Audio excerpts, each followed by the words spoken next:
Hi Leo, Sun, Moon, Ascendant, or Venus. This is Dane, and I am going to be doing your March 16th to the 31st, 2021 reading for you.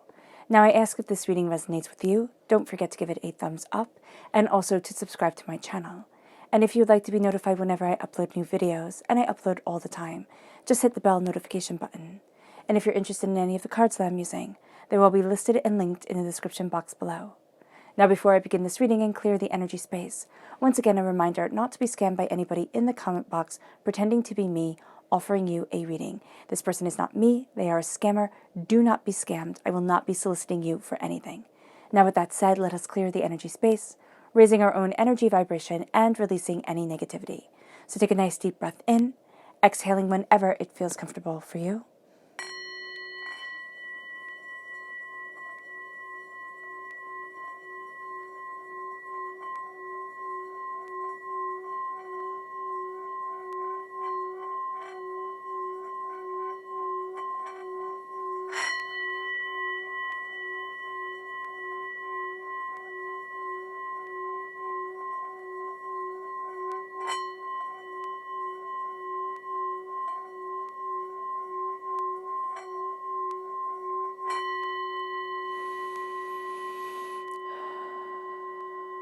Releasing all negativity from the body like storm clouds.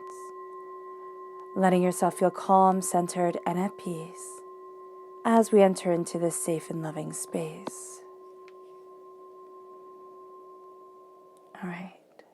Let's let the bulls sing as we see what the tarot has to say.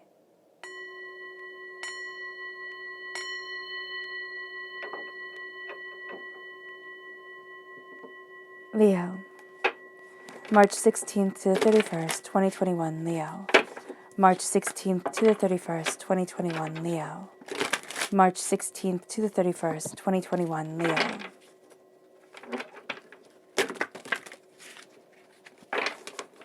Angels and spirit guides, show me clearly. Guide this reading and show me clearly, angels and spirit guides. Angels and spirit guides, show me clearly. Guide this reading.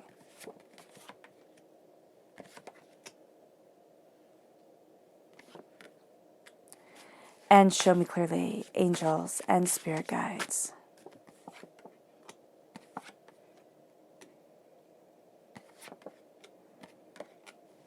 Angels and spirit guides, show me clearly. Guide this reading. And show me clearly, angels and spirit guides. Angels and spirit guides. Fantastic.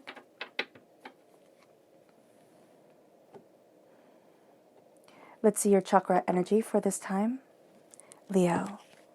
March 16th to the 31st, 2021, Leo. March 16th to the 31st, 2021, Leo. March 16th to the 31st, 2021, Leo. Angels and spirit guides, show me clearly. Guide this reading and show me clearly. Angels. Ooh, okay, there we go. And then let's see the energy we need to be mindful of during this time. What is the energy that Leo needs to be mindful of? March 16th to the 31st, 2021, Leo. What is the energy that Leo needs to be mindful of? March 16th to the 31st, 2021, Leo. Angels and spirit guides, show me clearly. Guide this reading and show me clearly. Fantastic. Okay. So we're going to move these over to the side. You still see? Okay, brilliant. All right. And we're starting off here with abundance. This is the root chakra, and we're going to see how this correlates to the tarot in just a moment. And then we have rebirth, which is the earth star chakra.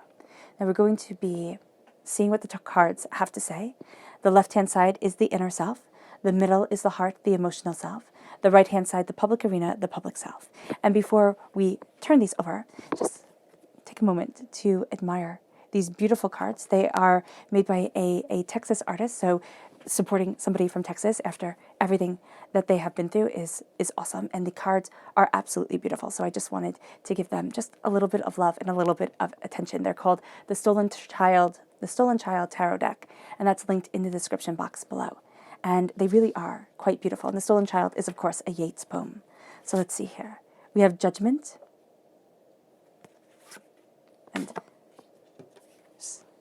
And I will hold them up one by one as we're reading. But we have Judgment. We have the Seven of Brine, the Seven of Cups. We have the Five of Swords. Oh, that's interesting. And the Page of Swords. And the Page of Swords is air sign energy, Gemini, Libra, Aquarius. We're being a student of our mind, but this time we're having trouble transforming into our dreams. Like there's something here that comes up. It's come up before. It wants to hold us back. So it's a block around abundance, around the root chakra during this time. So we do need to be mindful of that. We have Temperance, which is Sagittarius energy, time frame November 22nd to December 21st. We have the Moon, which is Pisces energy, February 19th to March 20th. We have the Queen of Flames, which is you shining through as a queen, fire sign energy, of course. And then we have the Seven of Oak, the Seven of Pentacles, patience. We have the Eight of Brine, the Eight of Cups, walking away from what we once thought we would love. The Emperor, which is Aries energy, March 21st to April 19th. We have the Hanged Man. We see things differently. During this time, we are going to be seeing things quite differently than we have before. And then we have the Knight of Swords, Zephyrus. So we have the Page. We start off here as the Page. We have Patience. We become the Knight. So this is a beautiful progression forward. I'm really excited. So let's see here. The energy that we need to be mindful of, the King of Swords and the Queen of Cups. So the King of Swords and the Queen of Cups are kind of abstractions. So when we have the Wands and when we have the Pentacles, that's here in the earthly plane right now. The swords represent the mind, right? And the cups represent the heart. So these are going to be people who go after what we think and how we feel and use that against us during this time. So the King of Swords is somebody who can be astoundingly logical. They can just be boiling everything down to logic. Everything down to logic, to cutting through doubts and fears, to sitting there and saying, well, we just have to move forward. Now, there is a sense here with the Knight of Swords that we are moving forward in that direction. There is a fierceness to us that is quite astounding. But here, there is a sense of just being pushed too far. There really is. And somebody who takes things and says, well, I just want the facts. I just want it boiled down. I just, and you're going to get really frustrated with that because there's going to be more to situations than just the numbers upon a page. All right. So that's going to be something that kind of goes against intrinsically what you're looking at during this time, how you're making these decisions, because there's an emotional aspect that is going to be kind of nipped in the bud. And that's going to get aggravating. And then we have the Queen of Cups. The Queen of Cups, water sign energy, Pisces, Scorpio, Cancer. Now remember, with these energies, we're talking about the energy here. So this doesn't have to be simply air sign energy with the King of Swords, with Gemini, Libra, Aquarius. What it is somebody who's using knowledge and who has honed a skill that we ourselves might not have at this time, or we can't compete with the level that they're bringing. So that can be very, very, very frustrating. They're the warrior king. This is a person who is used to getting their way, is used to plowing forward. We can think of them as masculine, but they're really embodying masculine energies during this time. So they don't have to be an air sign. They don't have to be masculine, but they are going to be manipulating the situation using words, with things that we can't, argue against coming forward. And that's going to be a very frustrating thing for us. And then we have the Queen of Cups. This is somebody who's emotionally astoundingly manipulative. The good Queen of Cups is absolutely brilliant, right? But the negative Queen of Cups knows that they can control other people's emotions through their own, knows that they have this power to manipulate and to deceive and to kind of work in the shadows. And that's going to be something that you're really railing against during this time. You need your voice to be heard. You need yourself to move forward in your power. And there isn't going to be any kind of, oh, well, maybe I can work this out later. It's like, no, I need it now. Why? Because at the root of us during this time is abundance. We want our abundance. We want our prosperity. It's not this gimme, gimme, gimme type of thing, but it's like, I want to step into the prosperity of my life. I want to step into the bounty of my being. And that's going to be so important during this time because there is a blockage around this prosperity that holds us back, that has us questioning ourselves. Rebirth here with the Earth Star Chakra is us coming out of the chrysalis, is us connecting with the earth, connecting with our souls, connecting with ourselves, connecting with what we desire, and seeing how we can spread our wings. Because what we're going to see here, and I love how the rebirth plays so brilliantly into the judgment right here, because we have the butterfly that has come out of the chrysalis. And we have the caterpillar looking at the butterfly. It's like, oh, what are you doing? How did you get here? How did this become this? And that's what we're going to be saying to ourselves a lot of the time along this way. It's like, how did I go from here to here? At times we're not going to know. I remember so vividly, Spirit is showing me times in my life where I was just sitting there and I was like, how did I get here?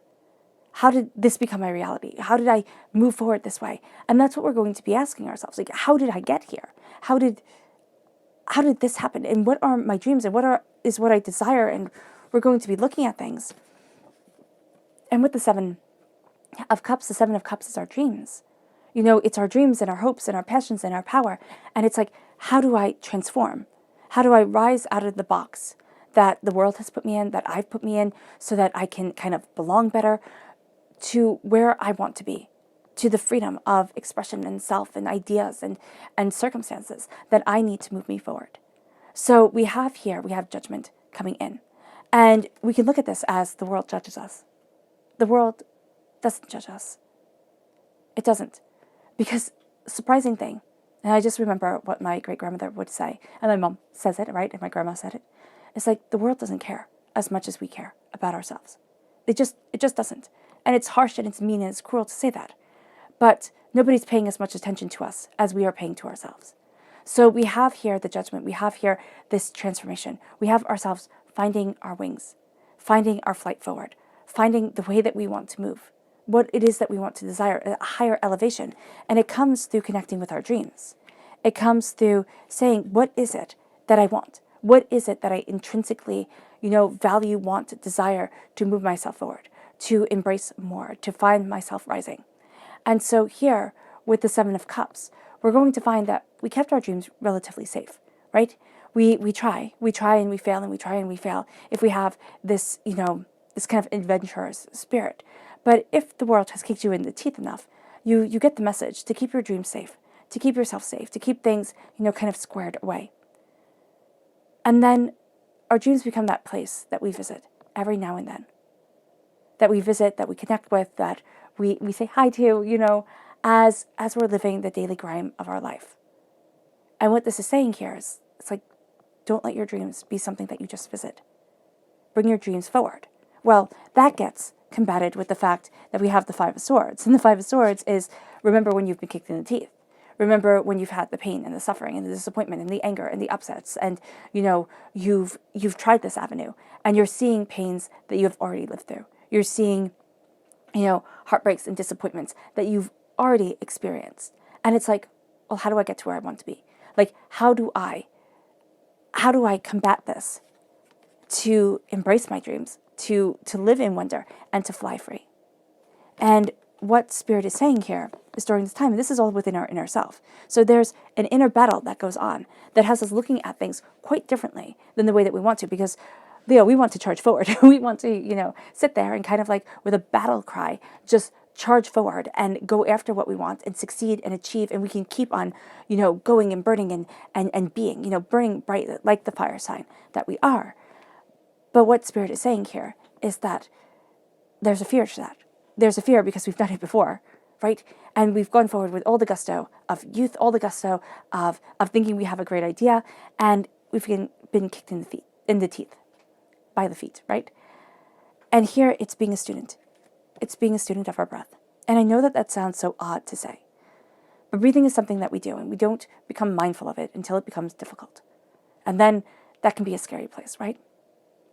Well, here it's focusing on the breath. It can be doing Wim Hof's breathing exercises, which I highly recommend. I think they are absolutely brilliant. Okay, I do them before readings. Here, there is this sense of needing to be empowered by the breath that we have. Here, she's cradled in the rib cage, right? She's cradled by the breath. And that's what we need. We need to be cradled by the breath of expression, by the passion, by the power, by the beauty of ourselves, by moving us into this new world, this new way of seeing things, this new power forward. With the page, with any page, we become students. We see ourselves in ourselves as students. And that's going to be very important because we move over here to defenders. People see us in the public arena as defenders, as powers. Our heart sees us as a queen. Our heart sees us as a monarch. But our inner self, we see ourselves kind of like a child. Not in that helplessness sort of way, though it could be. She is sucking her thumb here. That's for comfort. But it is in this sense of, I'm learning so much. I'm looking at so much so differently. I'm embracing so many things that I hadn't thought I would have to embrace. I didn't think would be a part of me. And the Page of Swords is saying, connect with our words, connect with our breath, connect with our power, connect with our truth, because we have here temperance. We have balance coming in. And as we have this balance coming in, we're seeing things so differently. It's a balance, it's a harmony, it's becoming harmonious with our emotions. Our voice becomes harmonious with our emotions. We see ourselves moving forward in a more, passionate, powerful, truthful way. We say, these are my words, this is my passion, this is what I desire. There's a lot of calling out the bull. There's a lot of claiming the power and knowing the truth, and it brings us to this place of balance and understanding. It brings us to this place crowning our hearts that is saying, I embrace love. I embrace this balance, this passion of understanding of me. This is love, and this is harmony, and this is brilliance, and this is truth. And it brings us to the moon. It brings us to our fears. And we have that rabbit here running, and we have that rabbit here slayed by us at the end. So it's very, very interesting because what we have here is we have ourselves looking at our fears. The moon shows us our fears. The moon shows us what we don't desire, we don't want, we don't need within our lives. But it also gives us that opportunity to make our fears into our greatest allies. And what does that mean? It means that we're finding balance out of the darkness, out of the fear. So we as human beings, we're sight hunters, right? So we fear not being able to see. Okay, we fear the darkness. And that's why we have lights. That's why we light up the world and have light pollution. It's because we need to be able to see. And here with the moon gives us darkness. Now it has the full moon that can illuminate the way, yes, but there's still more shadows than if the sun was shining itself. And so here when we're facing these fears, these doubts, these apprehensions, this chaos, we look at it very honestly and we look at it very openly. And we say, these are the fears that have held me back. And if I don't own them, if I don't claim them, if I don't give voice to them, they will own me for the rest of my life. They will be the dark secret I keep in the back closet where now I also keep my dreams. And it will come out every time I pull my dreams forward. Every time I start to focus on something bigger, something more than what's right in front of me at this time. And the moon lifts us up. It lifts us up to say, is this going to be the time where we look at our fears and we can live in them? We absolutely can. But then we say, you know what? I'm owning this. I'm not being defined by it. I'm owning my passion and my truth and my understanding and my determination. It's giving a face to the nightmares. It can be looking at them in abstraction with a color, with a, kind of density of being, right? Or it can be giving them a face. This fear has my father's face. This fear has my mother's face. This fear has my, great aunt Sally's face. It doesn't really matter. My teacher's face. We look at it and we go, oh. We name it. We know where it originated from. Or at least we know the power of that origination, or that the power that it holds. Maybe it didn't originate from there, but the power that holds it has a certain face, has a certain voice, has a certain, color to it. We can say it's red or it's green or it's, or it's blue, because that color can mean something intrinsically to your psyche. And here, after we've named these fears, after we've embraced this balance, we start seeing us as coming up as the Queen of Wands. And the Queen of Wands is the queen that's not afraid of rolling up her sleeves. She's not afraid of getting her hands dirty. She's not afraid of stating uncomfortable truths and going after things in a very succinct and powerful way. I see the Queen of Wands very much as, I always forget her name, Hestia. There we go. Hestia in Greek mythology. She's my favorite goddess. And she always slips my mind when I'm doing these readings.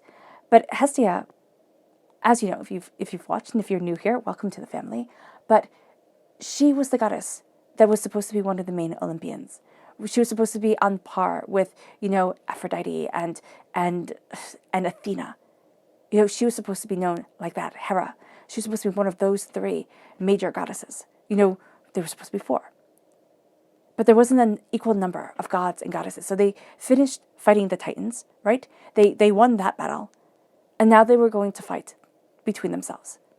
Because war is easy. Fighting is easy. Anger is easy. But what Hestia did was astoundingly hard.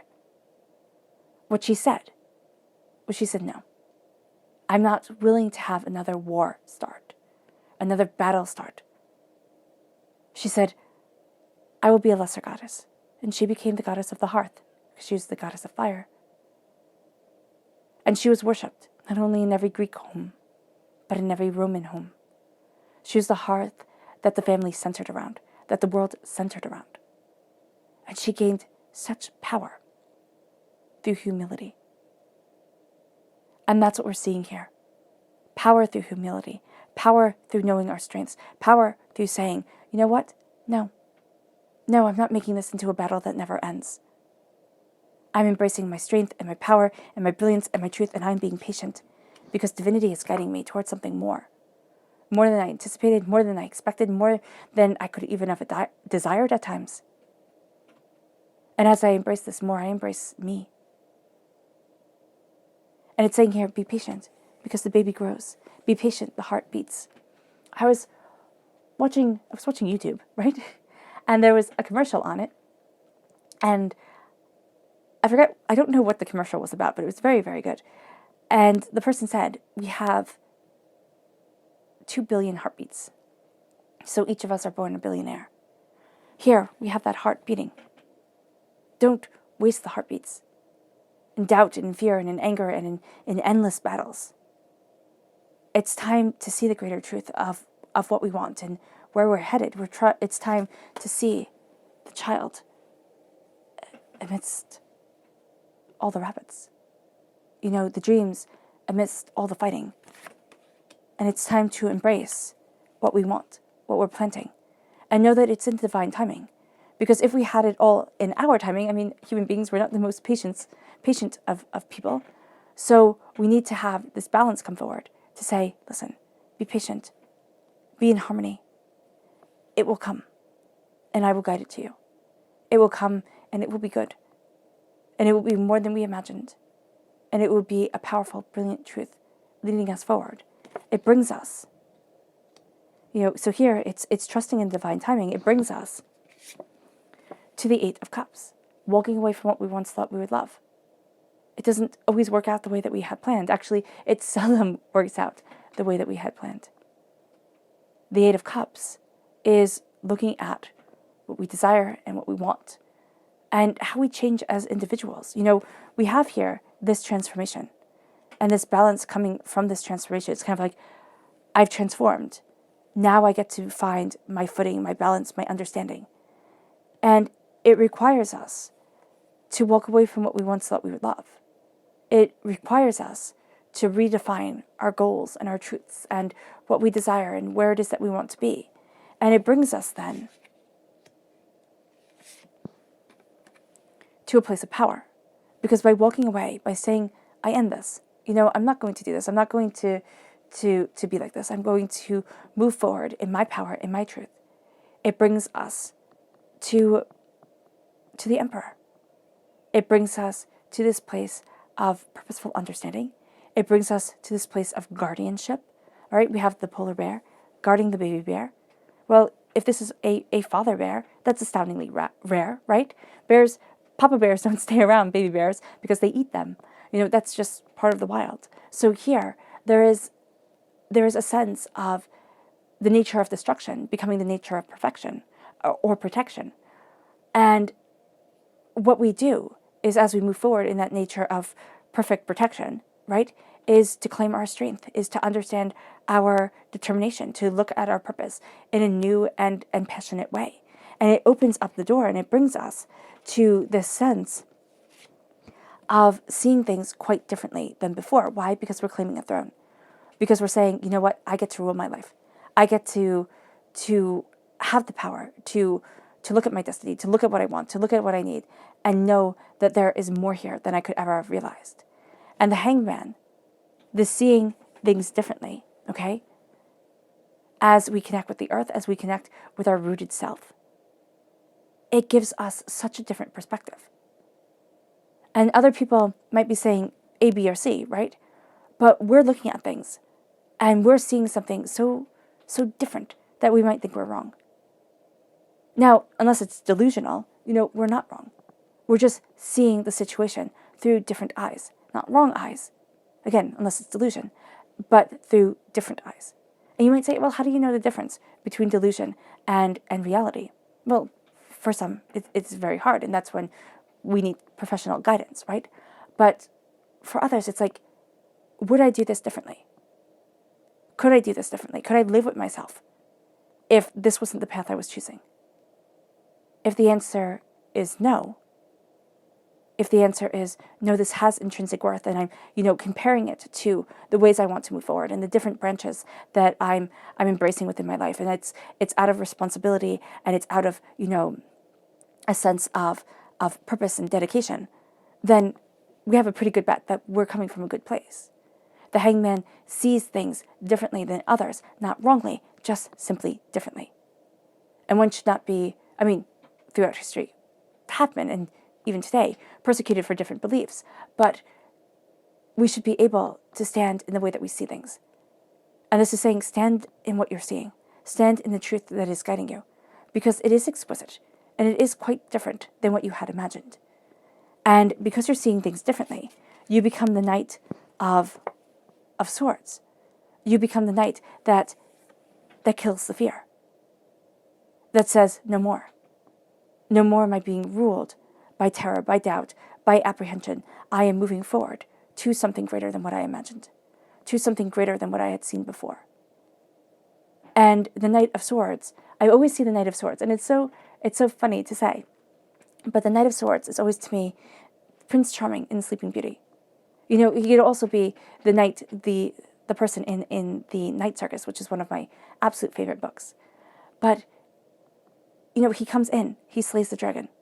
So the Prince Charming comes in and he slays the dragon.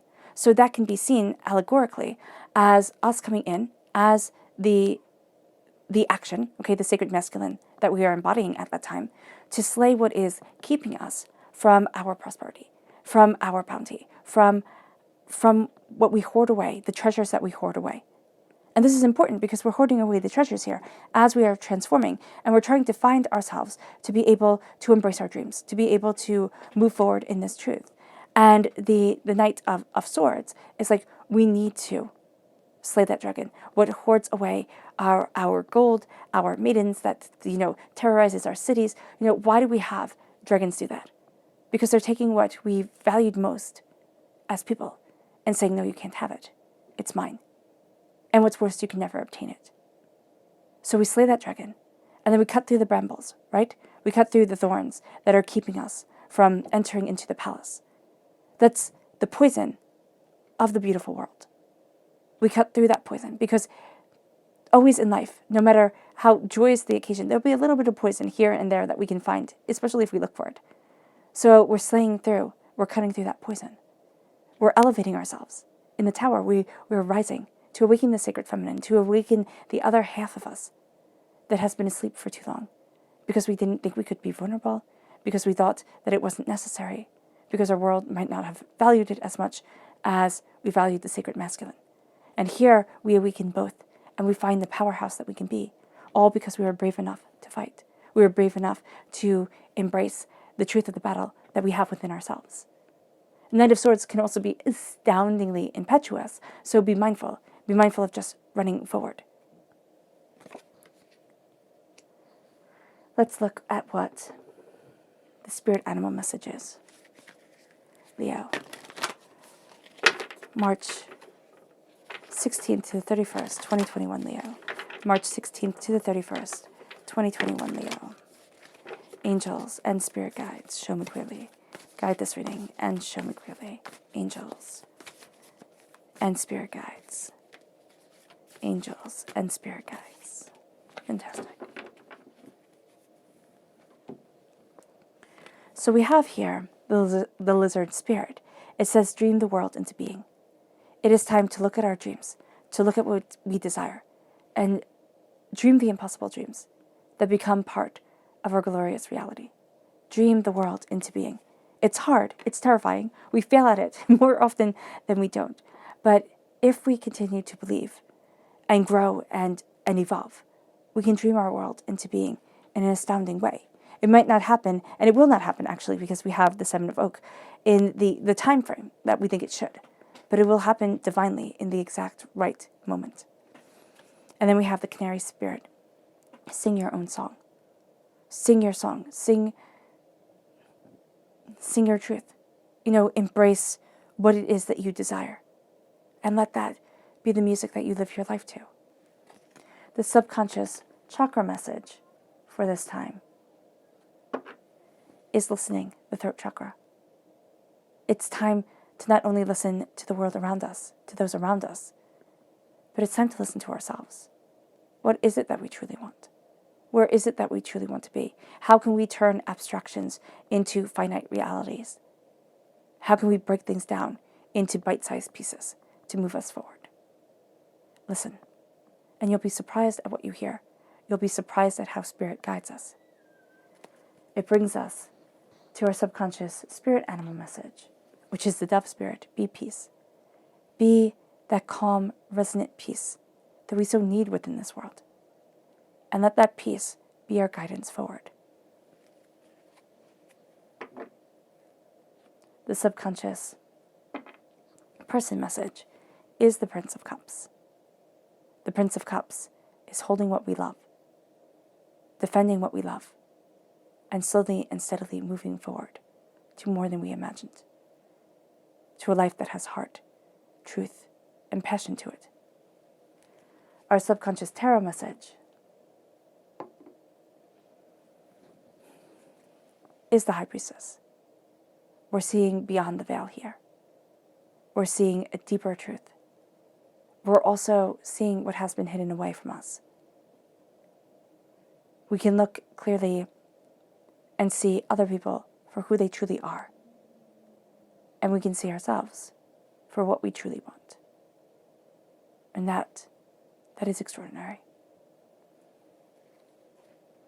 And we are protecting what's intrinsically important to us as we see things so much more clearly. All right, Leo. I hope this reading has resonated with you. I wish you nothing but light, love, peace, and happiness. May harmony always be with you. I'm sending loving, healing energy to each and every one of you. I love you all, and stay safe. Let's end this reading with a meditation, a clearing away of negative energy, a raising of our positive energy. As our world transforms into something we almost gave up on. So take a nice deep breath in, exhaling whenever it feels comfortable for you.